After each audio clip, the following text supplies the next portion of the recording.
and welcome be inside for the start of play in just less than an hour on day one of this fourth Ashes Test.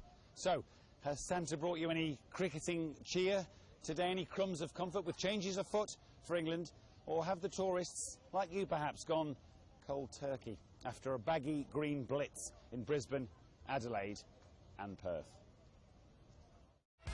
Have gone. Can England find some redemption on what remains of this Ashes Test tour? 2 matches left, of course. We are pitch side at the MCG. Myself, Michael Vaughan, Chef Boycott, and Michael Slater, I'm delighted to say, joins us for the next 2 Test matches.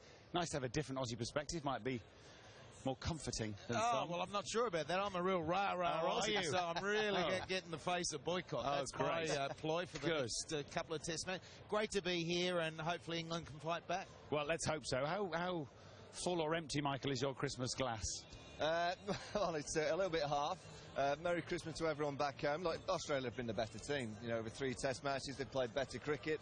To me, they have better tools for these conditions. With the Kookaburra ball, they've had batsmen that have been able to bat long periods of time. They've been able to cope with any little amount of movement that England have found on the odd occasion.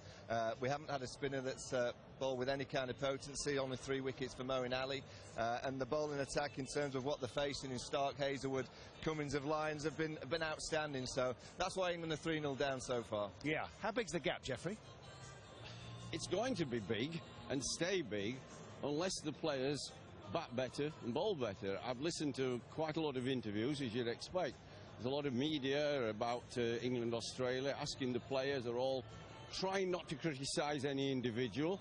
They're trying to tell themselves that in important moments they could have, maybe, should have played better, bowled better, batted better. The fact is they've lost 3 Test matches fairly comfortably in the end. And instead of talking about it, like Joe himself saying, you know, we're trying to win 2 Test matches. Well, win 1 first. 1 would be nice, wouldn't it? Yeah. And just be honest about it, that we haven't batted as well as we can. We haven't bowled as well as we can. Fielding's been good. You know, the catching's been pretty okay. But you have to do that better. So you can talk as much as you want, but you've just got to go out there and perform, and then you can match the Aussies and see what happens. Well, let's start with the batting, Michael, because actually when you look at the leading run scorers, England have contributed. In fact, probably the lesser lights, arguably, coming to Australia have contributed, but the key men have really fired when it matters for Australia. Yeah, look, that's the big point, right? So we were talking about Alastair Cook and Joe Root doing the bulk of the scoring, just like we're talking about Warner and Smith doing the bulk of the scoring. Smith has, Warner's been a little bit off. But both, Root, he's had his moments, but Cook is terribly out of form. He's got to find something. But it's been the likes of Vince, Milan and Stoneman at times that have outshone them. Now, we were saying if Cook and Root do a job and those others put their hand up, then you're in a really good position. You can't lose 6 for 35 in Perth, be all out 403, you're up against it straight away. That should have been 550. Simple as that. But the key men have got to stand up, because I think the other guys have really impressed. And it's about being hungry. When you get that 80, you go on and get the 180. That's what Australia do, and that's what they do well in these conditions. Yeah, no, that's clearly part of the problem. Those 2 leading run scorers for England aren't scoring enough runs. No, and that's, you know, all the talk going into the series was the senior core in the team. You can go back to the bowlers as well. You've got Stuart Broad completely out of form. Chris Woakes hasn't really fired apart from that second innings at the Adelaide Oval. You've got Moeen Ali, you know, back home in the UK. He's got outstanding figures. Overseas, he's struggling. So there's 3 of the 4 senior bowlers that have struggled. Jimmy Anderson has averaged 25, so he's done a decent job. Then you go into the batting department. Cook and Root have found no form whatsoever. So, you know, that's why, you know, England have struggled to compete for longer periods. They've competed for the odd hour, the odd session, the odd day. Yeah. But the problem with England, I've said it in Perth, that when they have a good day, it's a good day. And when they have a bad day, unfortunately for them, it's because of the skill levels. They're having horrendous days, and that's why they're getting so far behind in the games. As you may have known or heard rumour, Tom Curran does make his Test debut here today. Big day for him, just receiving his England cap from Bob Willis. Obviously the injury to Craig Overton, that broken rib, has forced him out, and thus Tom Curran makes his debut for England today. You'll also know that Mitchell Starc is not available. He's injured for Australia, and so Jackson Bird takes his place. Listen, Mitchell Starc obviously been the leading wicket taker, maybe not bowled as brilliantly or as consistently as the other two, arguably, Michael, but he has that happy knack of taking wickets. Yeah, and he's been there. So you get through Cummins and Hazelwood and Stark comes back into the attack. You know he's going to bowl fast, full straight. He might get the ball to reverse. And even if he's not quite on, it's the way they're bowling together. Let's not underestimate this bowling attack, because Nathan Lyon is a genuine wicket taker. So there's really no glitch, I should say, in what Australia are doing, and I don't think bowling attacks around the world near that strength at all. So England are up against, and I think Stoneman the other day was quoted as experienced anything like this in Test cricket yet. So that's what they're up against. The pressure's on. Stark, Hazelwood, have a look at that. 22 they're averaging in this series. Anderson, Broad, 36. Now that's the same as the batting when we compare it as well. So both departments in England down, but they have competed at time. What we're doing is not letting the foot off the throat, and the pressure's always on. Well, we talk about Broad and Anderson. Perhaps we should talk about them separately, because actually Jimmy's at times delivered. Stewart has toiled, but not Jeffrey, really. Hasn't taken enough wickets. You have to be a bit careful about saying how good Jimmy's been. Right. He's flattered a bit by his wickets he got with the new ball at night time in Adelaide. He's been okay, but he's never been a big factor in Australia on these conditions. What he does, with his experience, knowledge, accuracy, he doesn't give too many runs away. He doesn't leak runs. Because he bowls there or thereabouts. He's been around a long time. Stewart, well, he just hasn't done it. But before we came out, the selectors, the coaches should have known that fast medium bowling doesn't cut it in Australia. You have to find pace. And I think we get sucked into everybody, even some of the public. We see our team play in England, and they virtually beat everybody with the Duke ball, big seam, moves around a bit, and we win. And they get sucked into thinking, oh, well, we'll go away like last year. We'll go away to India, we'll beat them. We got walloped in India, and it's the same here. Has Curran got pace? I don't think he's got pace. No, he hasn't. He's the same. He's medium fast. Okay. You know. Well, let's give him a chance. He hasn't started yet. We haven't even had the toss yet. He might not be bowling until tomorrow. We shall see. Michael, always good to have you. We'll hear you in commentary throughout the day. Look, don't forget, you guys have competed throughout. You're losing the key moments, and if they don't lose those, it's maybe yours. We have to lose him, but we'll get him back. We'll get him back next. We'll hear from the England skipper, Joe Root. Do stay with us. Inspire you? Well, what I see in Joe is what I feared would happen to Joe. He's very sensible there. It's a good interview. I think he's trying to be honest and frank. He's not throwing anyone under the bus. But this is what I feared from Joe when he was made captain. He's not the bubbly, happy, cheerful character that he was when he came in the team. And senior players haven't stood up on the field. And he doesn't look a happy figure. He's a very deflated man at the minute. Down by his team, off the field. It's not particularly inspiring, but it's not his fault. I suppose he's always been the type to lead by example, maybe, rather than the big verbal volleys. It's not that. That's not his personality, is it? No, but I think, you know, that the way that he speaks, he spoke pretty well throughout this tour. You know, I don't think he's going to be one of these that goes smashing anything in the dressing room, throwing a few teacups. But, you know, I do think he's missed a trick this week. You know, I really do think this was the week that I wanted England just to be. Is it ruthless or is it sensible? England have lost 9 out of 13 away from home in the last 2 years. They've gone pretty much with the same team. I'd have changed it up. And you get that stage as a captain, as a leader, that you have to send a message to the group. I personally want to play Stewart Broad this week. And as a leader, that would have been my message to the group, that wait a minute, yep, I'm not clearing Stewart Broad out for good. He hasn't bowled well enough. He hasn't bowled well in 2017. He's averaging over 40. You kind of look at that and think that was maybe an opportunity missed for Joe to just send a message to the group saying, all right, no one's safe. But at the minute, this England side, it is quite a safe environment. Batsmen get dropped now and again, but the bowling unit for 2 years away from home haven't performed. They've got a spinner who's averaging 100 here. He averages 60 in 2 years away from home. He averages 32 with the bat, yet he gets another opportunity. You had Mason Crane waiting in the wings. You got Mark Wood waiting in the wings. I would have just changed it up a little bit more, and that would have been my message as a captain to the team as, you know, I'm going to be a little bit ruthless here and just send a little bit of a shiver through the group by a couple of selection changes. Not been ruthless enough, Jeffrey, or has he got enough to go to? He doesn't have a lot to go to. I'm obviously worried about him because he's a sort of nice lad, very good player, that nobody dislikes. Big factor that. Nobody dislikes Joe Root. It's not about liking him. You can't find anybody with real criticism. He's batting, he's a nice lad, the interview's lovely. He's not throwing, as he said, under the bus any player. But you could make statements, if you left Stewart out, you should leave Moeen Ali out. his bowling hasn't done anything at all. And you have to make some impact on the bowling. We know the batsmen have to improve, but the bowling have to too. They don't look as if, as a unit, they're going to actually bowl Australia out. Stark said, you haven't taken 20 wickets yet. You haven't bowled us out twice. It's easier to make those changes when you're scoring runs yourself. Yeah. As a captain, if you've got a couple of hundreds by you can make any change you want, because, you know, Joe Root makes the change this week, and that's the only kind of excuse I can give him. The senior or the Broads and the Mayor and Alice going, wait a minute, what have you done on this tour? So that's probably the only excuse I can give him. Swanee, they'll confirm the team at the toss, and we're assuming, obviously, that Tom Curran starts. There was some concern that Mo and Ali might have sustained some kind of injury. Mason Crane might have played. It seems that's not the case, but what do you make of what the two lads have said about ruthlessness? Well, they're absolutely spot on. This time last year, Steve Smith said enough's enough with Australia. They were embarrassing as a nation. This team that are playing so, even at home, they'd just lost. And he shook it all up. He was ruthless. They cut out 4 or 5 players, brought a new team in, and this is Steve Smith's Australia now. This isn't Joe Root's England. This is still Alistair Cook's England team that's playing. Alistair Cook's set of bowlers. And Vaughan is dead right. I mean, if you're not performing, and the stats do add up for a few people, Joe Root's got to say at some stage, this is my team, this is how I shape it. I think that would have been a lot easier for him to do had Ben Stokes been here. I think he's a bit isolated because he's not got anyone sort of his in his corner coming up. Strong stuff, interesting stuff. The toss is upon us. 4 or 5 minutes away. We'll be back with that here at the MCG in just a few minutes' time. They are streaming in, ready for the Boxing Day test. We're enjoying the sunshine. Hopefully, we'll enjoy the cricket. You've heard some strong words from our contingent. Too strong? Are we getting a bit panicked here?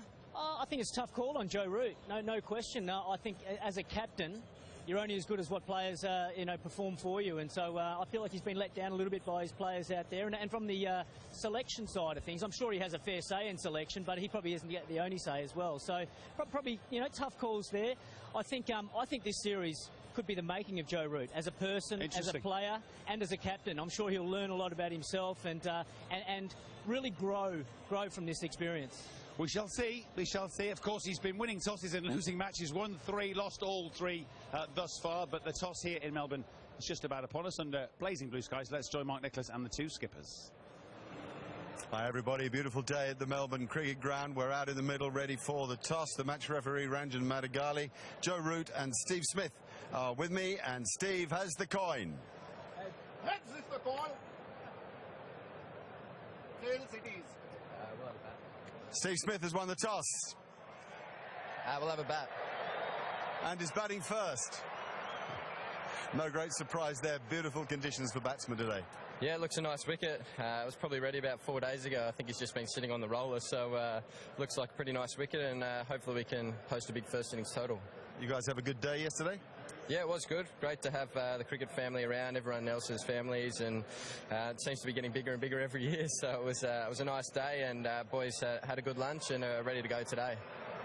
With the Ashes won, does part of you feel the pressure's off, or are you now gunning so hard for 5-0 that the pressure's back on? Pressure's obviously off a little bit, having won the Ashes, but at the same time we want to keep winning. We want to make it a habit, and there's a great opportunity for us out here.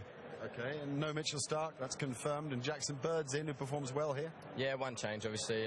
Jackson's waited a year to play a test match. He's worked incredibly hard around the group, and it's great to see him get an opportunity out here. Obviously, a bit stiff for Mitch getting injured, but hopefully he'll be back next test match. In general, this is a phenomenal occasion, isn't it? Oh, it certainly is, and the crowd have come in nice and early, and yeah, can't wait to see it later on this afternoon. It's going to be golden. All right, we wish you well. Thanks, Steve. I'm sure you'd like to have batted first as well, Joe. Absolutely, it looks a good wicket. We've just got to make sure that we try and make the most of it this morning and take early wickets. Yeah, what about your motivations? It's been a difficult few weeks for you, but there's a lot to prove, particularly to a lot of fans here. Absolutely, that's exactly the challenge for us. Still plenty to play for in this series. If we can go away with 2 wins at the back end of this tour, then we'll be very happy. What have you done with your team?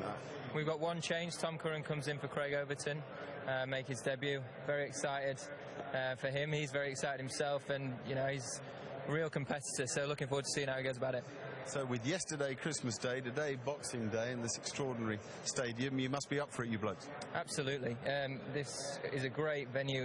It's a great occasion, and we're all very excited to get underway. All right, go well. Have a great match. So Australia have won the toss and Australia have won the toss and, unsurprisingly, will bat. As confirmed, then, that one change for England, with Tom Curran making his debut in place of the injured Craig Overton. There's been some chat here at the desk about whether he could have been perhaps more revolutionary with some of his selections, but that's the team that England selectors have chosen. And also Steve Smith confirming that Mitchell Starc unfit to play here, thus Jackson Bird gets his chance in that bowling attack that's performed so excellently thus far in a series that Australia have already secured 3-0 up with 2 to play. Well, his luck had to change, didn't it, on the toss front, and it was no surprise that the Aussies will bat. No surprise at all. I mean, you go back to 2010-11, England bowled first, bowled Australia out for 98, and at the end of that day we're knocked down, I think, for 160. This looks a different kind of wicket. It looks an absolute road. It looks very dry. Steve Smith said himself that he probably was ready 4 days ago, so for Tom Curran on debut, a great occasion, but it's not going to be easy out there. I can't imagine it's going to swing a great deal. I don't think it'll have a huge amount of pace, so whatever chances England get this morning, they're going to have to take. How do they make chances and take them? How do they on a pitch that's going to be pretty bat friendly? With great difficulty. Simple as that. I looked at the pitch, it's very dry, very straw coloured. I'll be amazed if it doesn't turn. I think it will turn, so it's important whoever bats first, when they do, they make a big total, because you really don't want to be batting 4th afternoon, 5th day.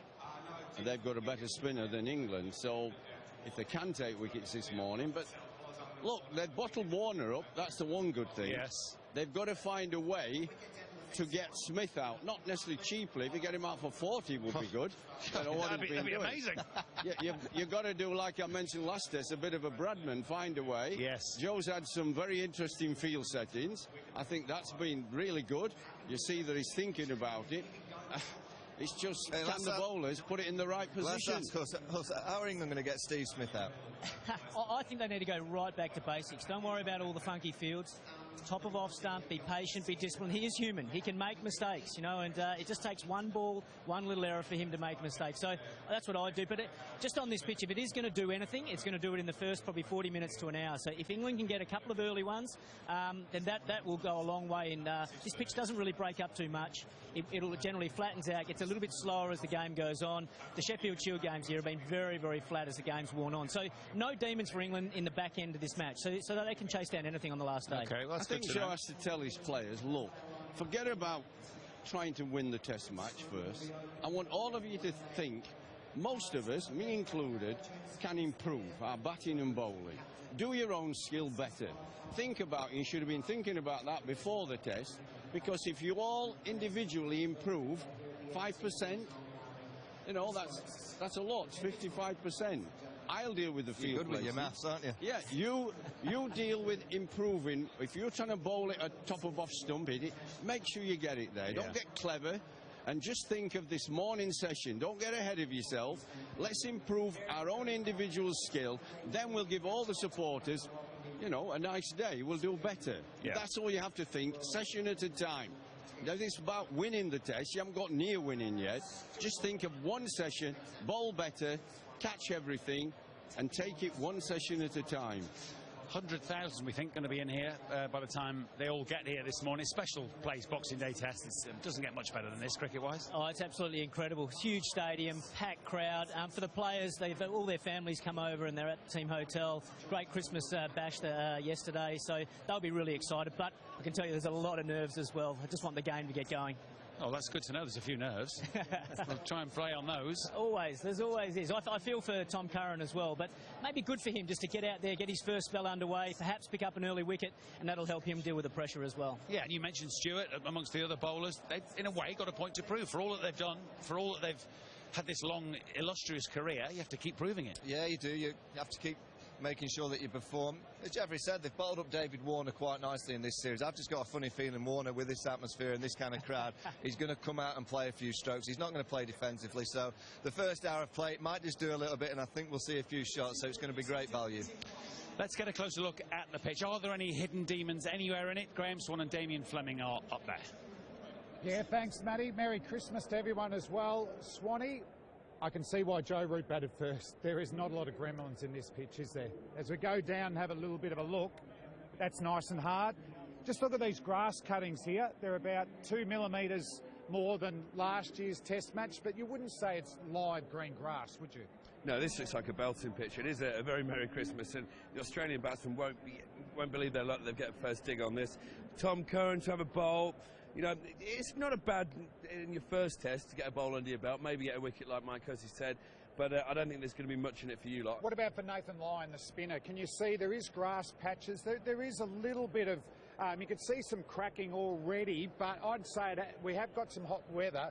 For this to actually break up, I think we'd need weather of about 30 degrees. But what about Nathan Lyon on day one? Well, this is a pitch where Nathan Lyon's not had a great result over the years, and from playing here myself, it doesn't turn hardly at all. It's probably the flattest of the wickets, and there's not a lot of bounce. So I don't expect the spinners to come into it too much, which could be a good thing for Mo Ali, because he's not had a great series, so he won't be expected to take many wickets, and you know, that might actually work in his favour. And from a fast bowling perspective, probably the best spell I've seen England was in your tour 2010-11. Can we talk about that? Yeah. Bresnan, Tremlett, not so much yourself, but we talk about the MCG, this tennis ball length. So you don't want to be bowling short of a length on day one.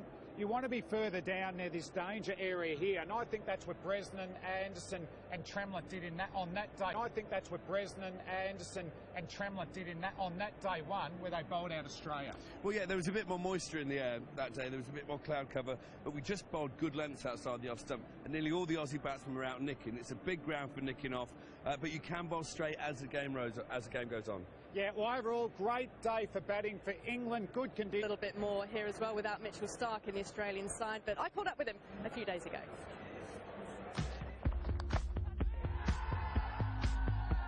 Well, Mitch, is being an Ashes winner all it's cracked up to be? Yeah, it was certainly pretty special in the change rooms after the game. Quite surreal once we were walking off the ground and sort of got inside, and all our families were in there, and I was in the change room with all the boys, but yeah, it was pretty good. What's this for a celebration? Magnificent century. Have you allowed yourself a moment of reflection, or is it now sort of straight on to the last two Test matches?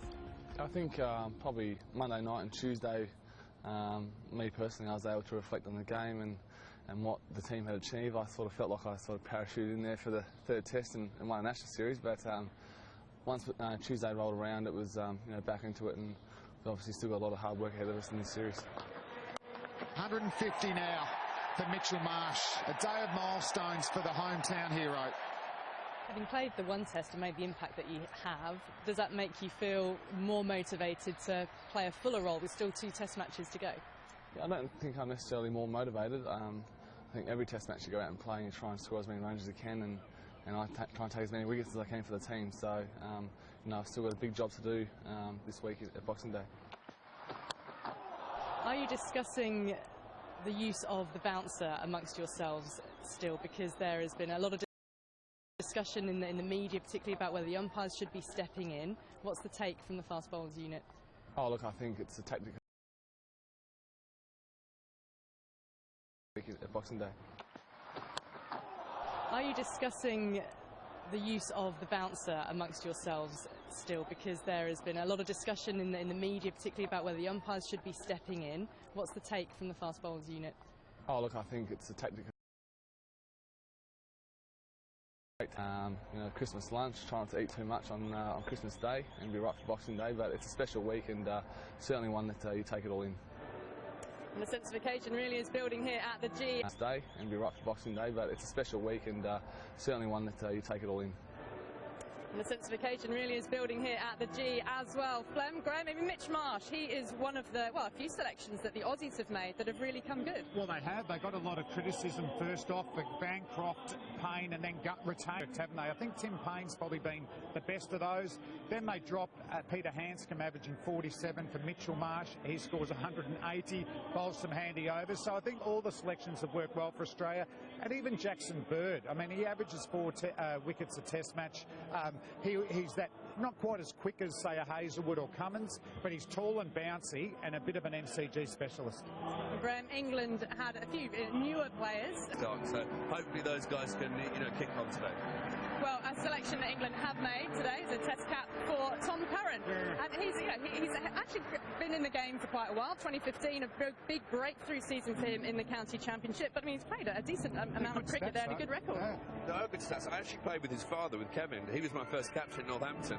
And if Tom's anything like him, and I think he is, the self-belief this kid will have will be incredible, because one guy I always thought of during my career, whenever a time got hard or I didn't think I was playing well, I just think of Kevin Curran. The self-belief that he had, technically not brilliant, but he just believed in himself at all times, backed himself.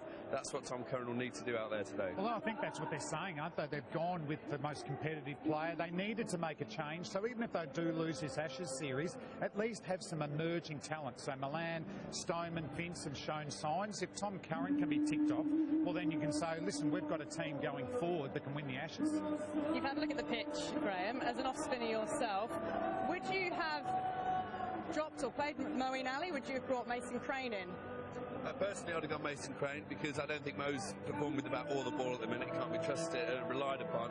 And I'd like to see Mason Crane come through, because, you know, the Ashes is gone. I think Joe's got to now say, this is my Ashes team, my England team moving forward. And I think sticking with Mo at the minute when he's so out of form isn't the way to do it. No, I would have made the change as well. I'd like to see Curran come in and also Mason Crane, just for that theory, what I said before. If you lose with an emerging team, well, you know, at least you've got some bonuses out of it. Well, there's been a huge difference between the performances of Moeen Ali and Nathan Lyon if you're comparing directly the two off-spinners.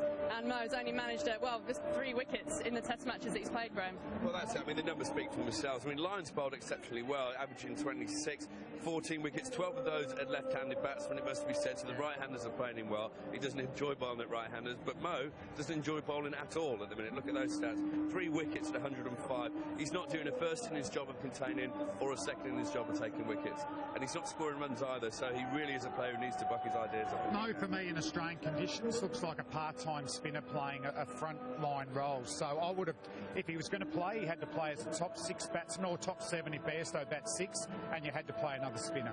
Well, I suppose, you know, looking on a bright side, maybe he'll find some turn at this MCG pitch. Speed, you're not having a funny. Speed, though, let's talk about speed, because that has been, again, a marked difference and a big conversation point over the last few days since the last test match. Mitchell Starc isn't playing here, obviously. He is now injured, but Cummins, Hazelwood, and then Jackson Bird comes into the reckoning for Australia. What's he going to offer? So he's a tall outswing bowler. He'll bowl probably around that Wokes' speed, but he'll pitch up a little bit fuller. Come on, Ben. He'll bowl nowhere near Wokes. Low 80s. He'll bowl 80s. about Stark's pace. Well, this Australian propaganda machine, Stark said the other day, oh, mate, he's as quick as we are. He's right up there. No, he's not as quick as them. He's not. That is Stark. But he is a guy they talk about that it always bounces at least 10 centimetres more than you think. So on an MCG pitch, you know, that extra bounce will come into play. He also bowls reverse swing quite well. Well, reverse swing could play a big role. David Saker's talked about that during MCG matches. We are only 15 minutes away from the start now, and with England bowling first, well, big day for Tom Curran making his test debut, and he will find himself in the thick of the action before too long. Don't go anywhere. Boxing Day test match and the anthems coming up after the break.